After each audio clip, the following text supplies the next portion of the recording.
Dans cette formation, je vais vous montrer comment scanner sous le soleil.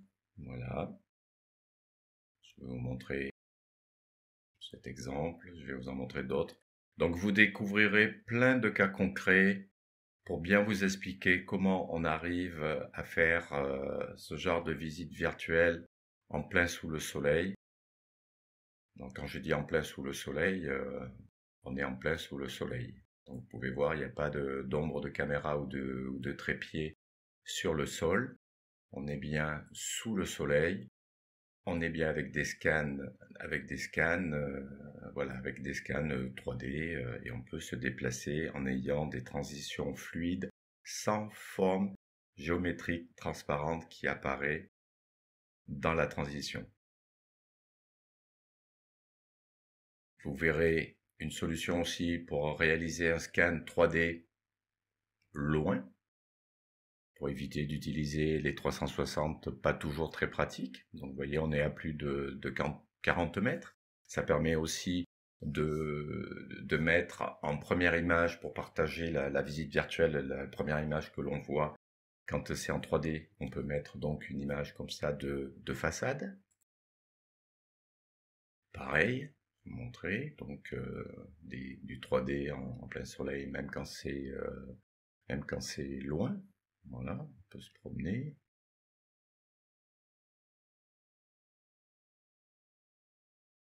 Donc je vais vous expliquer tout ça. Vous verrez comment éviter aussi tous les problèmes de transition qui arrivent et pourquoi ça arrive. Donc problème de transition, là je vais vous en montrer un qui est assez courant. Voilà, c'est-à-dire ces formes que vous voyez, ces formes géométriques transparentes qui apparaissent dans la transition. Donc vous verrez comment éviter ça, pourquoi ça arrive et comment l'éviter. Je vais vous en montrer un autre exemple ici. Là, vous allez voir des barres verticales transparentes qui apparaissent. Je vous le remontre de ce côté. Vous allez me voir. Donc là, c'est des formes, on va dire, régulières, verticales, mais des fois, c'est des formes vraiment très très moches. Comment éviter ça? Autre problème de transition, c'est la transition avec effet d'aspiration. C'est-à-dire quand vous passez d'une pièce à l'autre, vous avez cet effet-là où on est aspiré dans la pièce d'à côté. Donc je vous expliquerai pourquoi ça arrive et surtout comment éviter cela parce que c'est quand même très désagréable et c'est pas très beau quoi d'avoir ça comme transition, surtout après dans la visite guidée ou quand vous voulez en faire une vidéo YouTube aussi de la visite guidée. Vous verrez aussi comment, sans parler des portes, comment éviter d'avoir des transitions pareilles avec ces formes géométriques qui peuvent apparaître entre deux transitions. Là, vous voyez, il y en a une qui apparaît comme si c'était quelque chose, un fantôme qu'il y avait là dans la transition. Donc ça, je vous expliquerai aussi pourquoi ça arrive et comment on peut éviter ces problèmes de transition très désagréables et très moches. Voilà. Vous verrez aussi comment régler ce problème de porte qui s'ouvre vers l'extérieur dans un couloir. Là, sur le côté droit, là, il y a une salle de bain et la porte, vous voyez, elle s'ouvre en plein milieu du couloir. Donc, comment rentrer, circuler, rentrer, sortir de la salle de bain sans avoir là aussi des problèmes de transition dans le couloir, parce que si on fait pas certaines choses, on va avoir les formes géométriques transparentes, problèmes de transition, comme je vous ai montré juste avant, qui risquent d'arriver dans le couloir, et comment, malgré tout, pouvoir entrer à l'intérieur d'un placard, d'une pièce ou d'une salle de bain avec la porte qui s'ouvre vers l'extérieur. Et dans les cas extrêmes, quand on ne peut pas euh, faire certaines choses pour régler ce problème de porte qui s'ouvre à l'extérieur, comment arriver à passer à travers les portes. Donc c'est pas quelque chose de naturel hein, qu'il faut mieux éviter de faire parce que c'est pas du tout naturel de traverser des portes en bois. Donc on va pas le faire dans une visite physique, donc il faudra absolument l'éviter dans une visite virtuelle. Voilà, mais il y a des cas bien particuliers que je vous expliquerai où malheureusement on ne peut pas faire autrement. C'était le cas ici, donc là vous voyez la porte est fermée et je vous apprendrai à traverser les portes.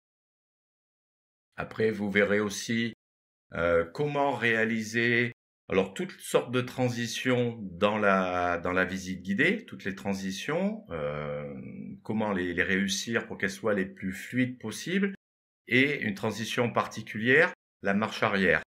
Vous avez peut-être pas vu ça encore ailleurs, donc comment faire une transition, celle que vous allez voir là qui va se déclencher, en marche arrière.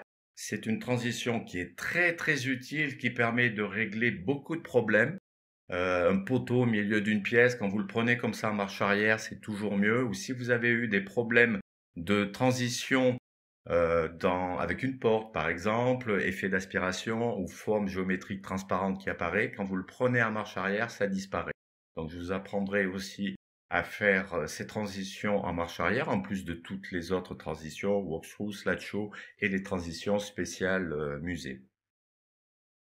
Vous verrez aussi comment régler les problèmes d'alignement, en plus de ceux de l'extérieur, quand on a des grands couloirs comme ça uniformes? Très souvent, ça pose des problèmes d'alignement.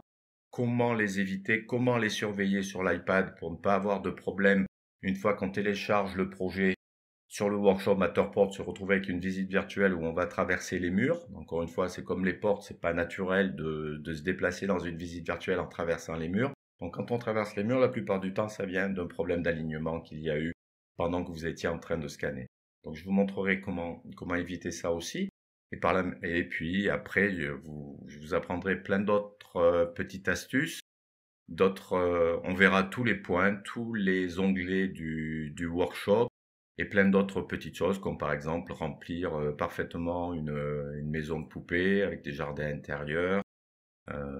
Voilà. Donc tout ce qu'il y a à savoir sur Matterport, des choses que l'on trouve sur les tutos Matterport et des choses que vous ne verrez jamais sur les tutos Matterport.